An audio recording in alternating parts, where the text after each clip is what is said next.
Hi there. Welcome to our English. Whoa, I'm running short of words right now, but I cannot afford this because I have to speak. Thank you so much for all the love, for all the warmth. Thank you for accepting me. Thank you very much.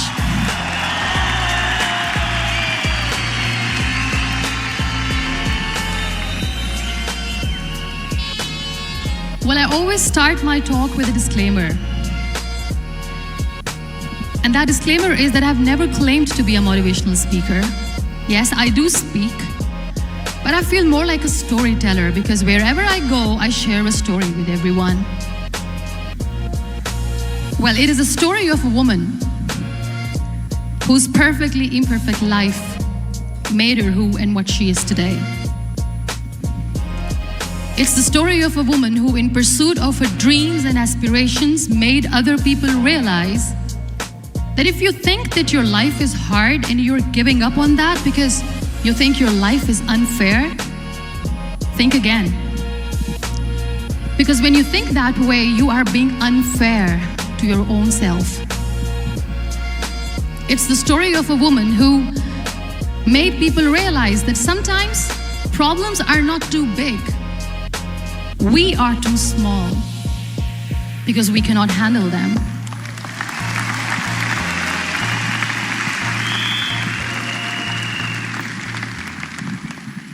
It is the story of a woman who with time realized the real happiness doesn't lie in success, money, fame. It lies within. Real happiness lies in gratitude. So I am here and I'm going to share the story of that woman. That is my story. The story of gratitude.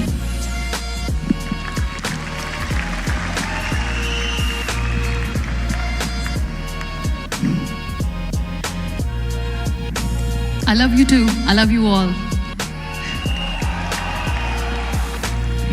I believe in the power of words. Many people speak before they think.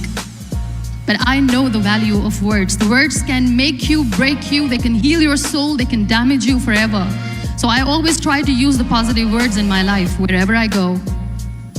They call it adversity, I call it opportunity. They call it weakness, I call it strength.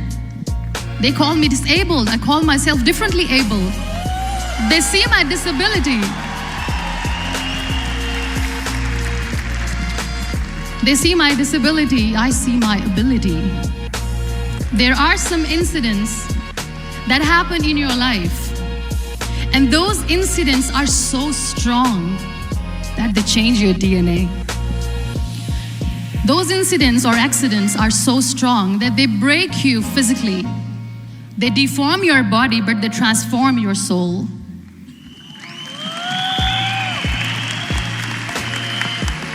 Those incidents break you, deform you, but they mold you into the best version of you. And the same thing happened to me. And I'm going to share what exactly happened to me. I was 18 years old when I got married. And this thing I'm sharing for the very first time on an international level. I was 18 years old when I got married. I belonged to a very conservative family, a Baloch family, where good daughters never say no to their parents. My father wanted me to get married. And all I said was, if that makes you happy, I'll say yes. And of course, it was never a happy marriage. Just about after 2 years of getting married, about 9 years ago, I met a car accident.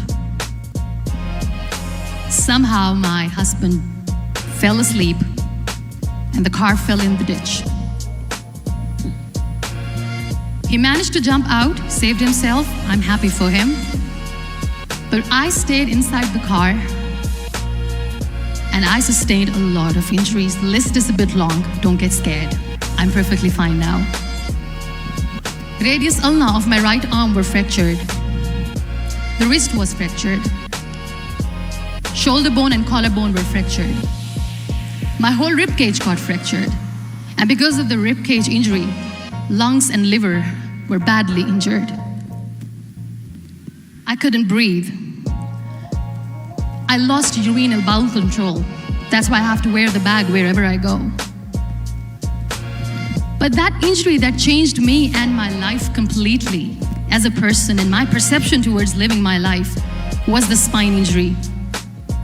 3 vertebrae of my backbone were completely crushed, and I got paralyzed for the rest of my life. So this accident took place in a far-flung area in the outskirts of a very small province, Balochistan, where there was no first aid, no hospital, no ambulance. I was in the middle of nowhere in that hobbled car. Many people came to rescue. They gave me CPR. They dragged me out of the car. And while they were dragging me out, I got the complete transection of my spinal cord. And now there was this debate going on. Should we keep it here? She's going to die. Where should we go? There is no ambulance. There was this 4-wheeler Jeep standing in the corner of the street. They said, put her in the back of the Jeep and take her to the hospital, which is 3 hours away from this place. And I still remember that bumpy ride. I was all broken. They threw me at the back of the Jeep and they rushed me to the hospital. That is where I realized that my half body was fractured and half was paralyzed. I finally ended up in a hospital where I stayed for 2.5 months. I underwent multiple surgeries. Doctors have put a lot of titanium in my arm. There's a lot of titanium at my back to fix my back. That's why people in Pakistan call me the Iron Lady of Pakistan.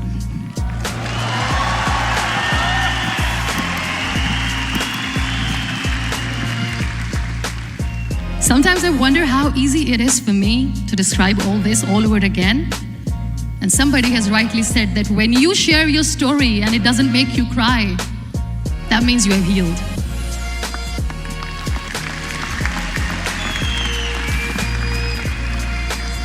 Those 2.5 months in the hospital were dreadful.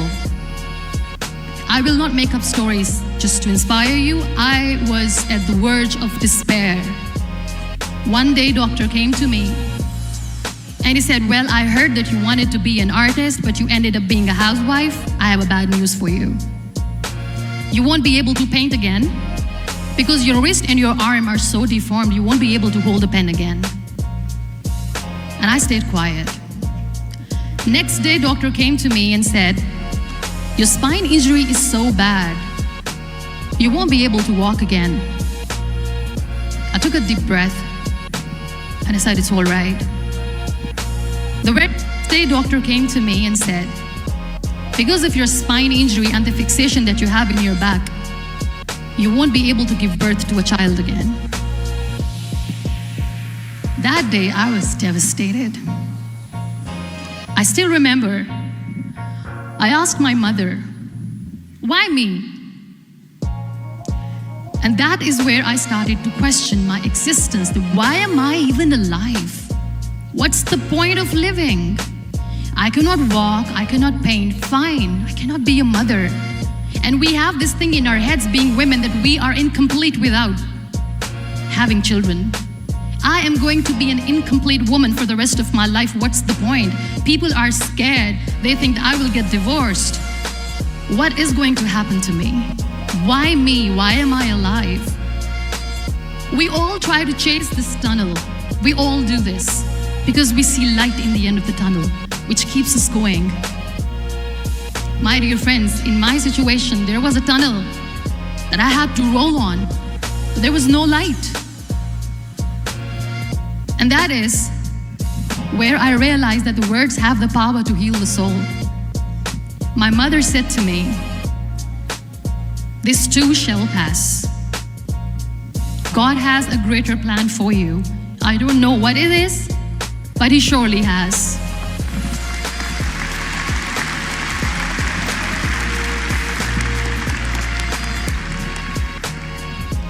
And in all that distress and grief, somehow or the other, those words were so magical that they kept me going. I was trying to put that smile on my face all the time, was hiding It was so hard to hide the pain which was there. But all I knew was that if I will give up, my mother and my brothers will give up too. I cannot see them crying with me. So what kept me going was, one day I asked my brothers, I know I have a deformed hand, but I'm tired of looking at these white walls in the hospital and wearing these white scrubs. I'm getting tired of this. I want to add more colors to my life. I want to do something. Bring me some colors, bring me some small canvas. I want to paint. So the very first painting I made was on my deathbed, where I painted for the very first time. It was not just an art piece or just my passion. It was my therapy. What an amazing therapy it was. Without uttering a single word, I could paint my heart out. I could share my story. People used to come and say, what lovely painting, so much color. Nobody could see the grief in it. Only I could.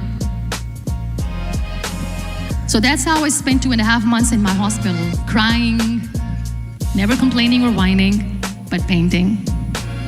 And then I was discharged and I went back home. And I went back home and I realized that I have developed a lot of pressure ulcers on my back and on my hip bone. I was unable to sit. There were a lot of infections in my body, a lot of allergies. So doctors wanted me to lie down on the bed straight for not 6 months, for not 1 year, for 2 years. I was bedridden, confined in that one room, looking outside the window, listening to the birds chirping, and thinking maybe there will be a time when we'll be going out with the family and enjoying the nature. That was the time where I realized how lucky people are, but they don't realize. That is the time where I realized that the day I'm going to sit, I'm going to share this pain with everyone to make them realize how blessed they are, and they don't even consider them lucky. There are always turning points in your life. There was a rebirth day that I celebrated. After 2 years and 2.5 months, when I was able to sit on a wheelchair, that was the day when I had the rebirth. I was a completely different person. I still remember the day I sat on the wheelchair for the first time, knowing that I'm never going to leave this, knowing that I won't be able to walk for the rest of my life. I saw myself in the mirror and I talked to myself. And I still remember what I said. I cannot wait for a miracle to come and make me walk. I cannot sit in the corner of the room crying, cribbing, and begging for mercy because nobody has time. So I have to accept myself the way I am. The sooner, the better. So I applied the lip color for the first time.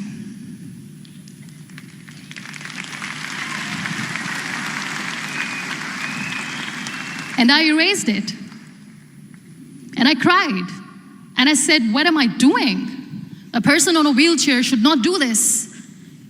What will people say? Clean it up. I put it again. This time I put it for myself because I wanted to feel perfect from within.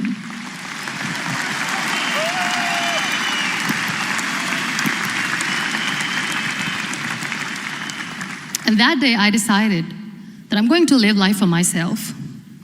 I am not going to be that perfect person for someone. I am just going to take this moment and I will make it perfect for myself.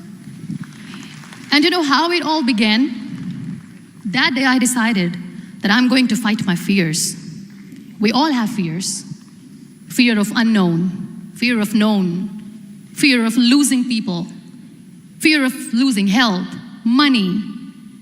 We want to excel in career, we want to become famous, we want to get money. We are scared all the time. So I wrote down one by one all those fears, and I decided that I'm going to overcome these fears one at a time. You know what was my biggest fear? Divorce. I couldn't stand this word. I was trying to cling on to this person who didn't want me anymore, but I said no. I have to make it work. But the day I decided that this is nothing but my fear, I liberated myself by setting him free. And I made myself emotionally so strong that the day I got the news that he's getting married, I sent him a text that I'm so happy for you and I wish you all the best. And he knows that I pray for him today.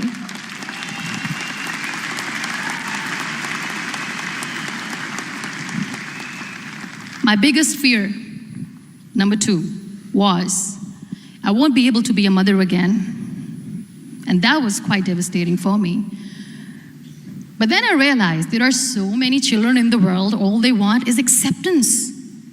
So there is no point of crying, just go and adopt one. And that's what I did.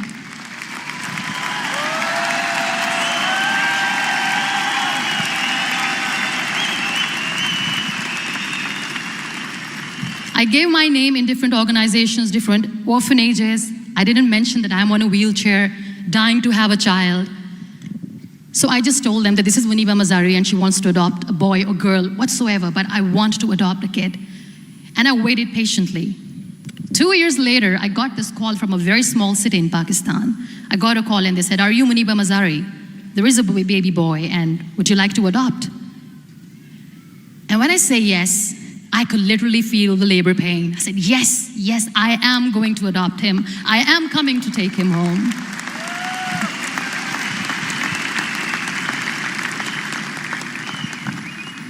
And when I reached there, the man was sitting and he was looking at me from head to toe.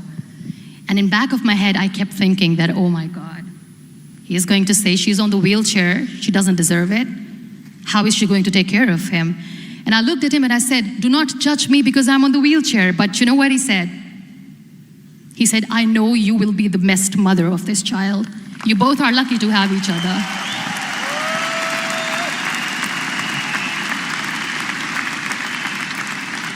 And that day, Niall was 2 days old, and today he's 6.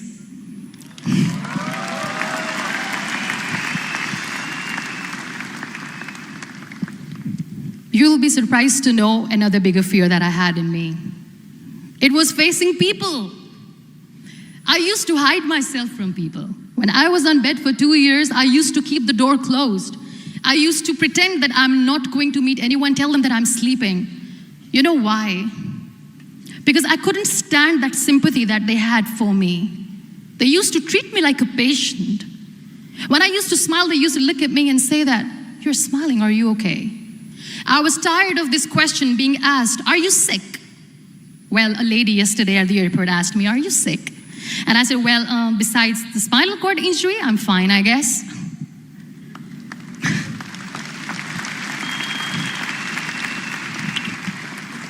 But those are really cute questions. They never used to feel cute when I was on the bed. So I used to hide myself from people, knowing that, oh my God, I'm not going to see that sympathy in their eyes. It's all right. And today I'm here speaking to all these amazing people because I have overcome the fear.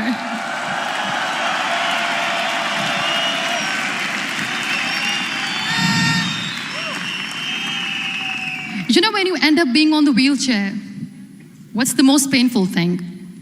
That's another fear that people on the wheelchair or the people who are differently abled have in their hearts, but they never share. I'll share that with you. The lack of acceptance.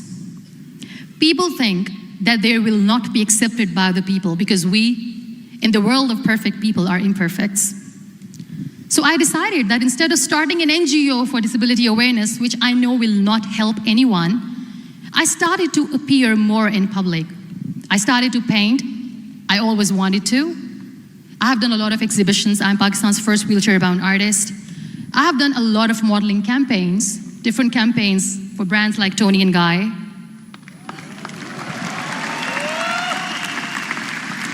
I have done some really funny, breaking the barriers kind of modeling. There was this one by the name Clown Town where I became a clown because I know that clowns have hearts too. And then I also decided that if I really want to make the difference, I am not going to let people use me for their polio campaigns where they will make you a victim and an emblem of misery and mercy and will say that, you know what, give polio drops to your children or they'll become like this girl. I decided that I'm going to join the national TV of Pakistan as an anchor person, and I've been doing a lot of shows for the last 3 years.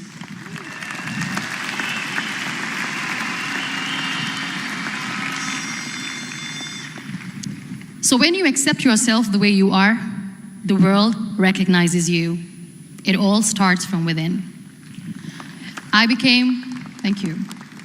I became the National Goodwill Ambassador for UN Women Pakistan, and now I speak for the rights of women, children. We talk about inclusion, diversity, gender equality, which is a must. I was featured in BBC 100 Women for 2015. I'm one of the Forbes 30 under 30 for 2016. And it all didn't happen alone. You all are thriving in your careers. You have bigger dreams and aspirations in life. Always remember one thing. On the road to success, there is always we, not me. Do not think that you alone can achieve things. No. There is always another person who is standing behind you, maybe not coming on the forefront, but behind you, praying for you and supporting you. Never lose that person. Never.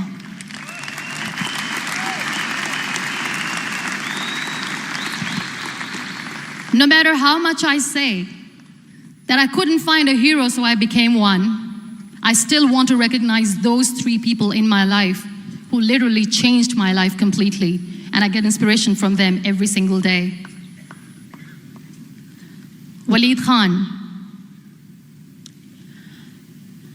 Many people know about the terrorist attacks in Pakistan. We have lost many people. And I'm sharing this with a very heavy heart because we actually have lost a lot of people in this huge turmoil of terrorism. These people are barbarians. They do not see people. They're even worse than animals. They have killed people in mosques. They have killed people in churches, temples, even in schools. There was this terrorist attack in Army Public School, Peshawar, where these terrorists entered in an examination hall and they killed our children. And in that attack, that day, this beautiful boy, Waleed Khan, who was my hero, my real life hero, was the proctor who was taking care of the students, was keeping an eye on the students. Those barbarians shot him 3 times in the face, 5 times on his body, and he fell down. I was asked to give a talk in the school after a week of that terrorist attack. With a very heavy heart, I went there and I spoke.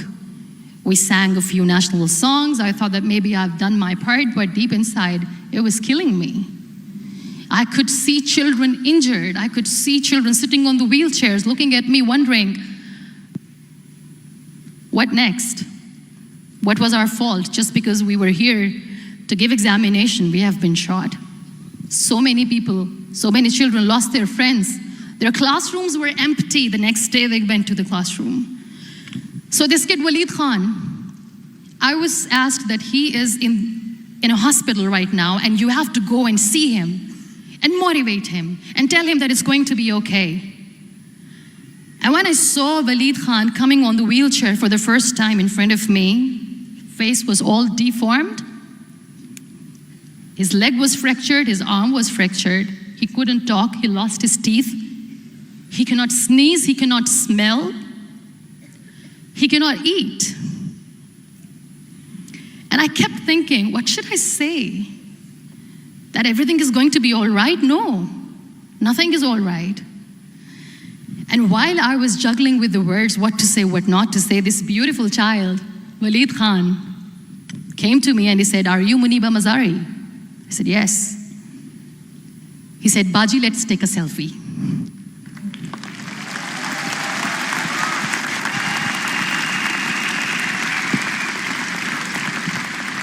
And with that beautiful, toothless smile of Waleed Khan, we took that beautiful selfie that I still have with me.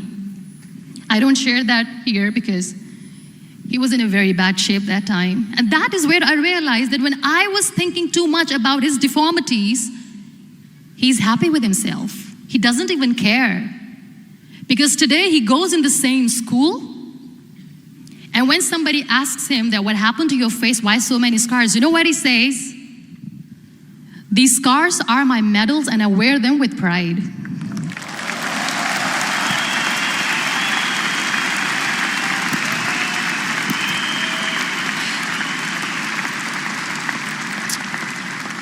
And how beautifully he says, the terrorists wanted me not to study. I am going to study. I will become a doctor one day. And this is my way of taking revenge from those terrorists. Another real-life hero, of course, my son. His name is Nile, N-I-L-E, River Nile. I learned so much from this kid. The first and foremost thing is patience. How to be patient when you know that your mother cannot walk, when you know that your mother is different from the other women, when you know that your mother cannot go out and play with you, how to stay calm. He loves football. And when we got the very first football, he was 4 years old. He was super excited. I still remember he came in the room and he said, "Mom, let's play football." And he kept the ball in my feet. And he said, "Let's kick it." And that day I felt disabled. I said, "I cannot kick the ball." And I was down with the same face. He looked at me and he said, "Well, that's all right. Your legs are not working, but your hands do. Let's play catch the ball."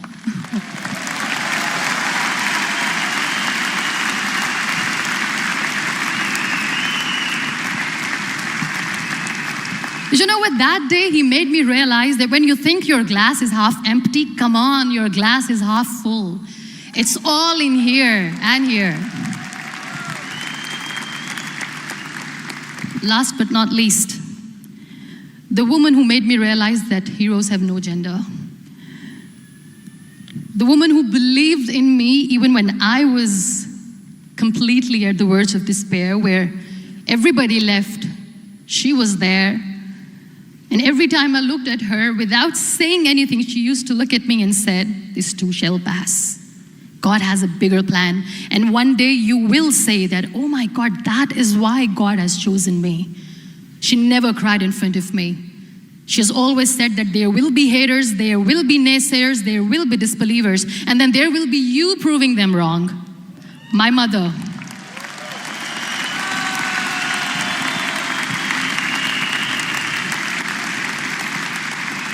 Whatever I am today, I'm nothing without her.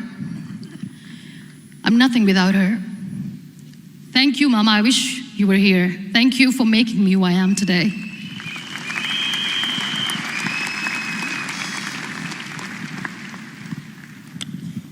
You know what? We human beings have a problem. Out of many problems, there is one more, and this is self-created one. We always expect ease from life. We have this amazing fantasy about life. This is how things should work. This is my plan. It should go as per my plan. If that doesn't happen, we give up. So my dear friends, let me tell you one thing. I never wanted to be on the wheelchair. Never thought of being on the wheelchair. I was always aspiring to do bigger things, but had no idea that for that I have to pay the price to be where I am today. It's a very heavy price.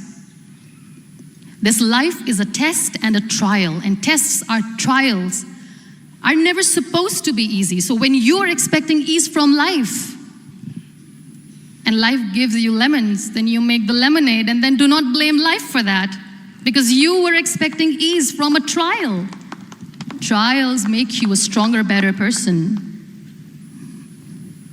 Life is a trial, and with time you realize that.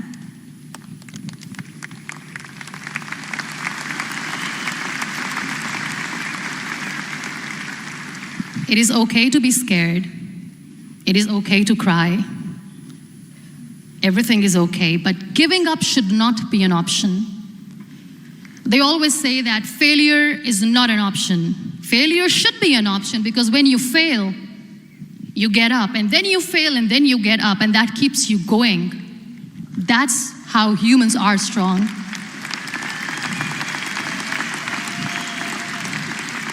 Failure is an option, should be an option, but giving up is not.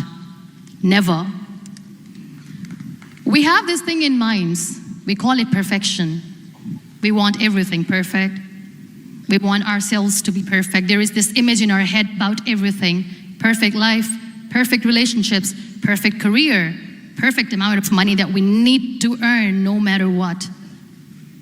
Nothing is perfect in this world. We all are perfectly imperfect, and that is perfectly all right. That's all right. We were sent here not to become the perfect people. Those people who tell you how to look perfect, even those people are imperfect. Trying to fight this fear of looking imperfect. I used to be perfect. I still remember. I got this compliment years ago when I used to walk. Oh my God, look at you. You're fair, you're tall, you're perfect. Look at me now. You're still perfect. Only the perfect eyes can see that. Only the perfect eyes will see that. Only the perfect eyes will see that. So yes, in all those imperfections, you have to listen to your heart. You don't have to look good for people. You don't have to be perfect just because other people want you to be perfect. If your soul is perfect from within, that's all right. This is all what you want. This is all what you need to be. Our society has made very weird kind of norms to look perfect and great. For men, it's different. For women, it's different. We think too much about what people say. We listen to ourselves too little. You know what makes you perfect? When you make someone smile. You know what makes you perfect? When you try to do something good for the people around you. You know what makes you perfect? When you feel someone's pain. And how beautiful pain is that it connects you with people. No other medium can connect you with others but pain. That's why I always say that I'm in pain, and that's a blessing in disguise for me. Today, just because I'm in pain and I'm on the wheelchair, I work for children. Being the head of CSR for a company, we conduct medical camps in far-flung areas of Pakistan where so many kids die because they don't have medical facilities. And I personally believe just because they cannot afford to live doesn't mean we'll let them die. So we give them money, we give them medical treatment, we try to heal their wounds, physical and emotional. And I also work for the beautiful people, we call them third gender, the transgender community of Pakistan. You know what connects me with them? All my imperfections. When I go and I hug them, they never judge me. And this very good friend of mine, her name is Bijli. Bijli means electricity. She calls herself electricity. And I said, are you electricity? She says, no, I'm lightning. I'm as strong as lightning. Because we have very bad power outage, so she doesn't want me to call her electricity. So she says, I am very strong. I'm thunder, I'm lightning. She came to me, and the first time I hugged her, she said, you are just like me. And I said, yes, I am like you. Because to people, we are so imperfect. So how beautiful these imperfections are, that because of these imperfections, you can connect with people. Then why are we all running after being perfect? What's the point?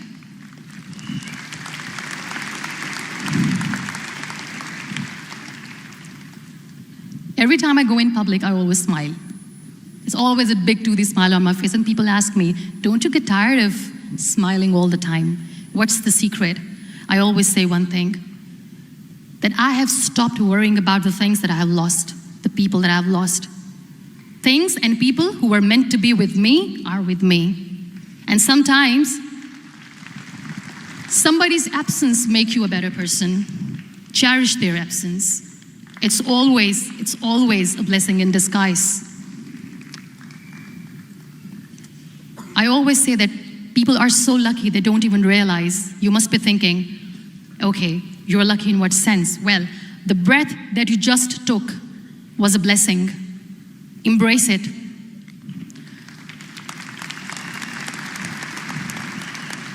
There are so many people in the world who are dreaming to live a life that you are living right now.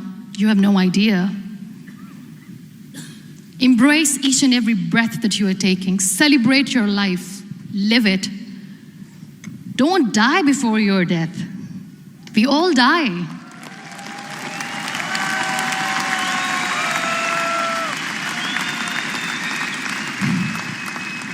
We live this one routine of a day for 75 years and we call it life. No, that's not life. If you're still thinking why you have been sent here, if you're still juggling with the concept of why you are here, you haven't lived yet. You work hard, you make money, you do it for yourself. That's not life. You go out, you seek for people who need your help, you make their lives better.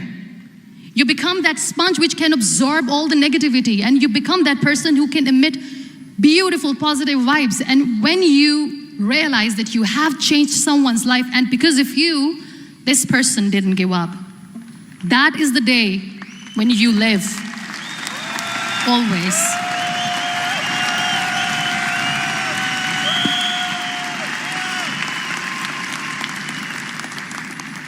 We were talking about gratitude, why I smile all the time. I cry all night when nobody sees me, because I'm a human and I have to keep the balance. And I smile all day because I know that if I will smile, I can make people smile. That keeps me going.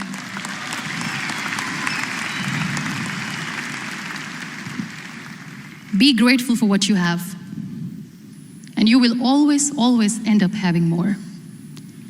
But if you'll cry and if you'll crib for the little things that you don't have or the things that you have lost, you will never ever have enough.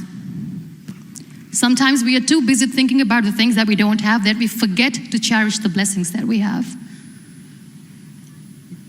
I'm not saying that I'm not healthy and that makes me unlucky, but yes, it is hard. It is hard when I say that I cannot walk. It is hard to say when I wear this bag. It hurts. But I have to keep going, because never giving up is the way to live, always.